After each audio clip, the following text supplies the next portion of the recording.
கொத்தவரங்காய் வச்சிருக்கீங்கன்னா மறக்காம இந்த முட்டையை வச்சு ஒரு சூப்பரான பொரியல் ரெடி பண்ணிக்கலாம். அதுக்கு ஒரு சின்ன பாத்திரத்துல எண்ணெய், கடுகு, கடலைப்பருப்பு, உளுத்தம் பருப்பு, கூடவே ஒரு 2 வரமிளகா, 1 கப் அளவுக்கு பெரிய வெங்காயத்தை உப்பு போட்டு நல்லா வதக்கிக்கிறேன். கண்ணாடி பதம் வந்ததுக்கு அப்புறம் ஒரு 1/2 டீஸ்பூன் அளவுக்கு இஞ்சி பூண்டு பேஸ்ட் போட்டுக்கிறேன். உங்களுக்கு வேணும்னா வெறும் பூண்டை கூட நல்லா கட் பண்ணி போட்டுக்கோங்க. இப்ப நான் வந்து ஒரு 1/4 கிலோ அளவுக்கு கொத்தவரங்காயை குட்டி குட்டியா சாப் பண்ணி வச்சிருக்கேன். மஞ்சத்தூள் போட்டு ஒரு 5 மினிட்ஸ்க்கு வந்து நல்லா வதக்கி கொடுத்துக்கலாம்.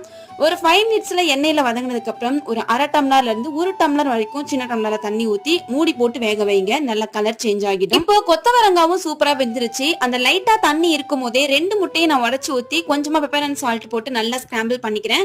ஒரு 2 மினிட்ஸ் விட்டீங்கன்னா அது நல்லாவே ஸ்கிராம்பிள் ஆயிடும். அதுக்கப்புறம் கொத்தவரங்காயோட சேர்ந்து மிக்ஸ் பண்ணி மீடியமான ஹீட்ல ஒரு 10 செகண்ட் மட்டும் மூடி போட்டு எடுத்தீங்கன்னா ஒரு சூப்பரான கொத்தவரங்காய் முட்டை பொரியல் ரெடி ஆயிடுச்சுங்க.